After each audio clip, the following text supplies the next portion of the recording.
¿Qué te hace ser quien eres? ¿Cuáles son tus recuerdos más felices? ¿Cómo te sientes contigo mismo? Estas son solo algunas de las preguntas que se me pasaron por la mente viendo Inside Out 2. Y es que es realmente fascinante cuando una película ayuda a comprender la mente humana, porque todo empieza dentro de ti. La mente lo es todo. La psicología nos rodea. Y esta película es una invitación a abrazar todas esas partes de ti mismo que te hacen ser quien eres, con tus días buenos y tus días malos. Todo aquello que atesoras dentro de ti, aquel atardecer, aquel viaje, aquella despedida, aquel reencuentro, aquel abrazo. Todo forma parte de quién eres. Y aunque en la vida haya momentos de cambio, tienes las herramientas para enfrentarte a ello dentro de ti. Tienes el poder.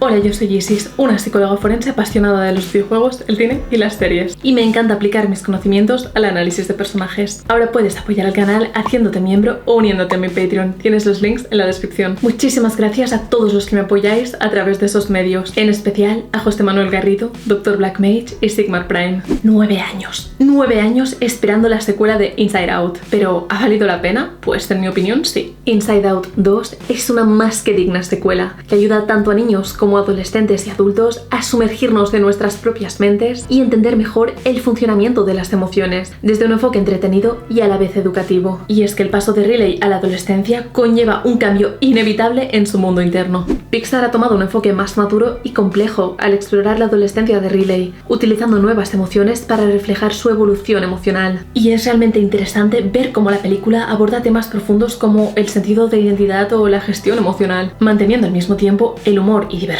característicos de Pixar. Ansiedad me parece uno de los mejores personajes no solo de esta película, sino de todos los creados por Pixar. Y es que por suerte o por desgracia, en algún momento de nuestras vidas hemos experimentado o experimentaremos la ansiedad. Esta secuela entiende la nueva realidad de la protagonista y sabe cómo transmitir de forma magistral la psicología que nos rodea. El lenguaje no verbal y las microexpresiones faciales de Riley me parecen magistrales, sublimes. Es que la atención a los detalles es increíble. Y es que crea elementos narrativos visualmente impecables que ayudan a explorar el concepto de la identidad. Esta vez dejando en segundo plano las conocidas islas de la personalidad y explorando las creencias y valores que conforman nuestro yo. Trata la necesidad de integración, el sarcasmo, la conformación de valores, la necesidad de amistad. Y el viaje que vive la protagonista ilustra perfectamente el conflicto que esto supone en los adolescentes, hasta conseguir aceptarse a uno mismo. Consigue añadir todas esas capas de complejidad sin renunciar al humor. Y creo que, aunque es cierto que quizás a los más pequeños les cuesta más conectar con esta historia, tanto los adolescentes como los adultos conectamos de una forma más íntima con esta película, porque estamos o hemos estado ahí. Hemos sido Riley, hemos querido encajar, hemos sentido vergüenza, hemos sentido que no éramos suficiente. Y es que ¿quién no ha guardado un secreto inconfesable o ha escenificado 1000 escenarios posibles en su cabeza al tomar una decisión?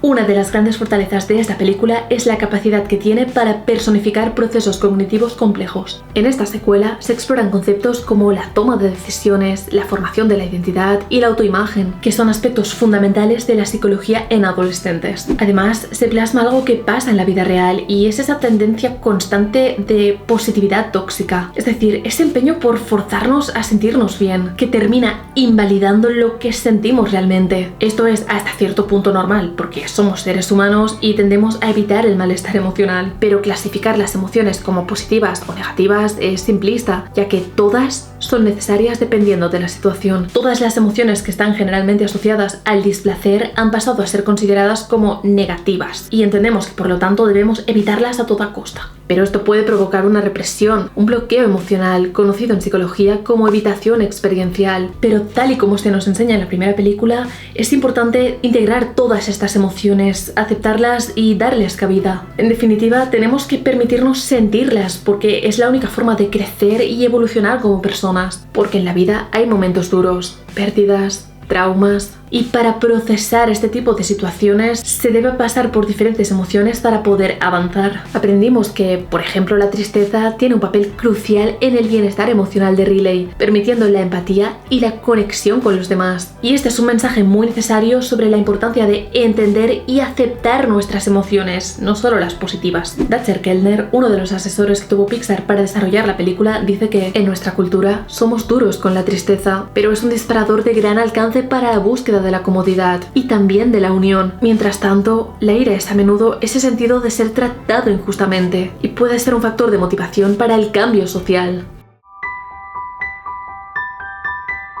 Lo más importante es entender que las emociones son respuestas psicofisiológicas que se desencadenan por lo que pasa a nuestro alrededor. Son reacciones innatas que nos ayudan a adaptarnos al entorno para sobrevivir. Las emociones básicas que controlan cómo se siente Riley beben de la clasificación que hizo Paul Ekman en 1972 y también del modelo psicoevolutivo de Plutchik. La llegada de la pubertad representada como una alarma vital y una bola de demolición que arrasa con todo, y el cómo con su llegada todo se vive más intensamente, me parece magistral. Y una vez llega la adolescencia, Riley tiene que lidiar con nuevas experiencias que generan emociones complejas. Y vemos como el centro de mandos, que representa el sistema límbico de nuestro cerebro, pasa a ser habitado por ansiedad, vergüenza, envidia, aburrimiento y casi por nostalgia, que se suman a las emociones básicas: alegría, tristeza, miedo, asco e ira. Estas emociones se originan en el sistema límbico y se manifiestan a nivel fisiológico, cognitivo y conductual. La reacción fisiológica es la primera reacción ante el estímulo. Es involuntaria y puede generar cambios a nivel hormonal o en la respiración. Después, la amígdala revisa situaciones similares pasadas que nos ayuden a enfrentar la nueva situación. Y al final aparece la respuesta conductual, generándose un comportamiento en función de la emoción sentida. Pero, ¿qué son las emociones complejas? Pues son un tipo de emociones caracterizadas por una mayor implicación cognitiva. Por lo tanto, son menos innatas y están más sujetas a factores culturales e individuales. No son esenciales para la supervivencia, como las emociones básicas, pero sí fundamentales en nuestro desempeño social, en la interacción con los otros y en la conformación de nuestra identidad. Es cierto que en la adolescencia las emociones tienden a intensificarse y que en la pubertad se produce un proceso de transición psicológica e identitaria que da mayor protagonismo a las emociones complejas. Pero la película nos puede inducir a pensar que no juegan un papel importante hasta ese momento. Pero esto no es del todo así, ya que niños muy pequeños se pueden comportar con envidia o enfado. Así que aunque las emociones complejas nacen más tarde que las básicas, ya están presentes en edades tan tempranas como los 4 años. Aún así, creo que es un acierto total la introducción en la secuela de las nuevas emociones. Esto refleja cómo nuestras emociones no son estáticas, sino que evolucionan y se diversifican a medida que enfrentamos nuevas experiencias. Y es que, como muy bien dicen dos grandes expertos de la psicología en adolescentes, Josep Matalí y Jaume Funes, todo lo que sé hablar del universo vital de los adolescentes está bien, porque es poner nombres a lo que están viviendo. Y es que sí, esta película es una invitación a esa charla entre padres e hijos, a no desmerecer la tristeza o ansiedad que siente una persona. Si alguien te dice que se siente mal, no le quites importancia, escúchale. Durante la adolescencia, el entorno social cobra una importancia vital. Inside Out 2 explora cómo las relaciones con amigos, la familia y la escuela impactan en el estado emocional de Riley. Las emociones pueden ser influenciadas tanto positiva como negativamente por estos factores externos, y la película lo ilustra de una forma conmovedora y realista, hasta cierto punto. Y cada una de ellas tiene su función, no son intrínsecamente buenas o malas. El problema viene cuando alguna toma el control de una forma desbordante. Por ejemplo, ansiedad permite anticipar escenarios y proteger a Riley, pero si se adueña de la creatividad puede ser realmente perjudicial. Y esto se plasma visualmente en la película cuando ansiedad toma el control y destierra las emociones básicas, que tienen que luchar por restablecer la estabilidad emocional, dentro de lo posible en la pubertad, y sentido de identidad.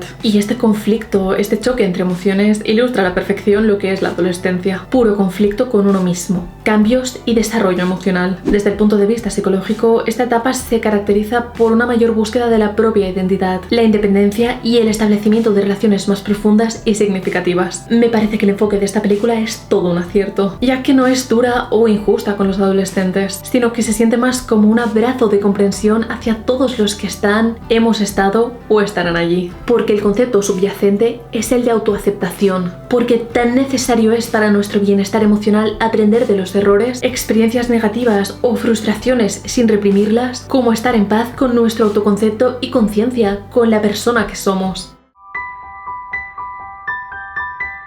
Entrañablemente representada en la película, de verdad dan ganas de darle un abrazo. La vergüenza genera prudencia e inhibición a la hora de comportarnos en determinados contextos, mientras que la culpa puede alertarnos y hacernos sentir conscientes de que hemos hecho algo mal. Por tanto, actúa a modo de señal para intentar cambiar esa situación o reparar los daños causados. La vergüenza es una emoción realmente compleja que tiene un gran protagonismo en la adolescencia, porque se relaciona estrechamente con la autoimagen y la aceptación social, así que está influenciada tanto por la percepción de uno mismo como por las expectativas de los demás. Y en la adolescencia la vergüenza cobra mucha importancia. Dado que estoy en pleno cambio, especialmente de mi cuerpo, la idea es que soy un desastre, por la inadecuación entre la imagen que te da el espejo y la que yo creía tener. Y ahora este espejo habla en forma de like o comentarios en las redes sociales diciéndote que eres, como describe Funes. Para los adolescentes, el concepto de los otros se agudiza y son mucho más conscientes de su entorno. Pueden llegar a pasarlo tan mal que es muy importante tratarla antes de que se generen otras reacciones que puedan derivar en problemas de salud mental, como la depresión. Ennui no es simplemente estar aburrido, sino que simboliza el vacío existencial, sensación que puede asociarse con la depresión. Y esta emoción no solo refleja la típica evasión de muchos adolescentes, cuando por ejemplo se les pregunta cómo están, sino que es un mecanismo de protección. Es decir, permite a Riley afrontar situaciones difíciles con indiferencia, gracias a esta barrera emocional. Kelsey Mann, directora de Inside Out 2, menciona que Ennui se manifiesta en el personaje como un adolescente de color violeta, con un carácter apático y una mirada fija en su móvil, representando la desconexión y la falta de interés típicas de esta etapa de la vida. Y es que creo que Ennui representa una falta de motivación que está muy presente en nuestra sociedad actual, especialmente en los adolescentes y en este momento histórico de sobreestimulación tecnológica. La envidia refleja esa necesidad de compararse con los demás y la búsqueda de reconocimiento del entorno social, que son claves durante la adolescencia, ya que la identidad y la aceptación juegan un papel crucial porque se viven muchísimos cambios emocionales y físicos. Esta emoción puede ayudarnos a orientarnos hacia la consecución de aquello que deseamos, potenciando nuestra motivación por mejorar, al mismo tiempo que el orgullo conlleva a una tendencia hacia la repetición de conductas que son percibidas como positivas por uno mismo. La envidia tiene que ver con la necesidad de aceptación social, que para los humanos es muy importante y en la adolescencia es clave por esa necesidad de contacto. Sí, lo estabas deseando, lo sé. Vamos a hablar por fin sobre la representación de la ansiedad en esta película. Sin duda, uno de los personajes más carismáticos jamás creados. Y es que uno de los puntos fuertes de la película es el abrazo a las contradicciones. La contradicción entre lo que se desea y el deber, entre las expectativas y la realidad, entre el creerse buena persona pero hacer algo malo. En definitiva, el ir acercándose a la vida adulta. Y ahí es cuando aparece nuestra más que conocida, si ya eres un adulto responsable, ansiedad. Sí, todos hemos sido, somos o seremos Riley en algún momento de nuestras vidas. Creo que en este momento de la historia en el que por fin la salud mental empieza a ser algo menos tabú, es de agradecer el abordaje que se hace de esta emoción en Inside Out 2. La ansiedad no solo se presenta como una reacción natural ante el peligro, sino también como una emoción dominante que puede llevar a preocupaciones excesivas. Esta caracterización es crucial, ya que muestra cómo ansiedad puede monopolizar el control emocional. Este personaje nos habla de cómo, a medida que crecemos, nos anticipamos a los miedos y sobreanalizamos las cosas para evitar hacernos daño. Es una emoción muy difícil de gestionar, porque como muy bien se muestra en la película, es fácil que se descontrole y derive en problemas emocionales. Y es que la ansiedad tiene una función, como toda emoción, y además en su caso es vital, ya que nos alerta sobre posibles peligros. Ahora bien, puede llegar a ser paralizante. Y emociones complejas, como la ansiedad en adolescentes, pueden malinterpretarse como trastornos, cuando en realidad son reacciones normales a situaciones estresantes para ellos. La ansiedad es una reacción necesaria del sistema nervioso. Evolutivamente la desarrollamos para estar alerta ante situaciones peligrosas, generándose la respuesta de lucha o huida. El problema es que a veces llega a apoderarse de nosotros. Se extreman los síntomas o incluso se perciben como amenazantes situaciones que realmente no lo son. Y ahí es cuando la ansiedad puede requerir de terapia psicológica. Según la Organización Mundial de la Salud, el 3,6% de los adolescentes de 10 a 14 años y el 4,6% de los de 15 a 19 padece un trastorno de ansiedad. Esto es lo que puede pasar si esta ansiedad beneficiosa llega a sobrepasar ciertos extremos. Hablamos de trastornos de ansiedad, describe Matalí, cuando tiene una gran frecuencia e intensidad ante situaciones que deberían generar reacciones normales, pero hay un bombardeo de información diciendo que la sociedad está ansiosa, deprimida y adicta. Y es entonces cuando los adolescentes dicen dicen soy un adicto, un deprimido o un ansioso, y esto es una banalización de los trastornos. Funes añade, el gran dilema es ¿dónde puede el adolescente explicar su estado ansioso? El tutor no tiene tiempo, los padres a veces tampoco, el entorno social a veces no está dispuesto a escuchar, y es ahí donde entramos los psicólogos. Y es que en Inside Out 2 vemos como poco a poco ansiedad empieza a tener más incertidumbre sobre el futuro de Riley, por lo que genera estos posibles futuros alternativos para decidir qué hacer frente a ellos. Literalmente parece Doctor Strange viendo millones de futuros posibles. Esto provoca que Riley se sienta mal, y si se le ocurren respuestas para uno de estos futuros, de repente surge otro, y así sucesivamente. Y es exactamente la forma en la que trabaja nuestro cerebro. Nostalgia, aunque brevemente representada en la película, nos aporta una mirada interesante sobre esta emoción tan compleja, que realmente puede percibirse de forma muy diversa. La nostalgia se presenta como una reminiscencia del pasado, a menudo idealizado, y que puede influir en la toma de decisiones y en cómo se percibe el presente. Se representa como una anciana adorable, que de hecho coincide con la revisión que se ha hecho de la nostalgia desde la psicología, situándola como una emoción eminentemente positiva, a pesar de las notas melancólicas que podemos experimentar. Los cristales rosas de sus gafas parecen indicar cómo idealizamos y percibimos el pasado de color de rosa con la nostalgia. Pero como toda emoción compleja, la nostalgia se ve influenciada por un flujo constante de creencias arraigadas. Si bien por momentos pudiera parecer que tiende a dulcificar el pasado, la verdad es que muchas veces terminamos relativizando lo vivido realmente, cayendo en un tipo de nostalgia bastante más crítica. Pero en la película, las otras emociones le dicen a nostalgia que vuelvan 10 años, cuando Riley haya vivido un par de graduaciones y la boda de su mejor amiga. Y es que sí, evidencia científica muestra que esta emoción empieza a ser importante en torno a los 18-20 años y que nos vamos haciendo más nostálgicos conforme más envejecemos. Yo con 30 años estoy nostálgica perdida. Y sí, aunque cualquier estímulo o recuerdo puede protagonizar nuestra nostalgia, lo cierto es que grandes eventos como bodas o graduaciones son más proclives a generar esta emoción. En contraposición, ansiedad es una emoción tan preocupada por escenarios futuros que reniega del pasado porque sabe que puede llegar a frustrar sus planes, ya que los recuerdos pueden evocar el llamado de emociones que pueden ayudar a aplacar su ansiedad. Es como si supiera que nostalgia, aun con su aspecto inofensivo, es capaz de debilitarla. Y es que la nostalgia puede entenderse como esa respuesta natural a la ansiedad que nos provoca un presente en constante cambio y un futuro incierto. Es un mecanismo de defensa con el que revalorizamos etapas vitales precedentes, para continuar mirando al futuro con mayor sensación de control.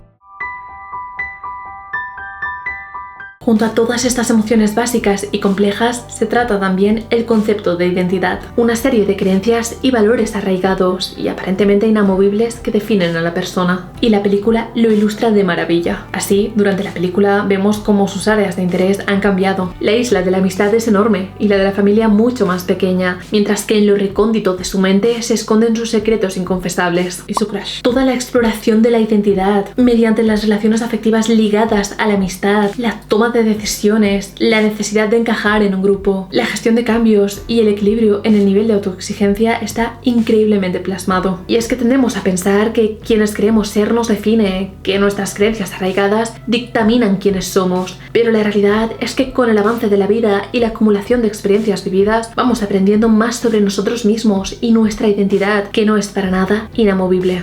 Siempre hay espacio para equivocarse y aprender, para mejorar, para evolucionar como seres humanos. El mensaje de esta película sobre la gestión emocional remarca lo importante que es la aceptación de uno mismo, de todo lo que vivimos y de todo lo que nos hace ser quienes somos. La película no solo entretiene, sino que también educa al público sobre la importancia de la integración emocional y la gestión de las emociones en la vida diaria, especialmente durante la transición a la edad adulta. En definitiva, el mensaje de la secuela es mucho más maduro que el de la anterior película. La película invita a una mayor reflexión, a repensarse a uno mismo. Es un mensaje importante sobre la identidad propia, sobre aceptar todas las emociones y abrazar nuestras complejidades y contradicciones.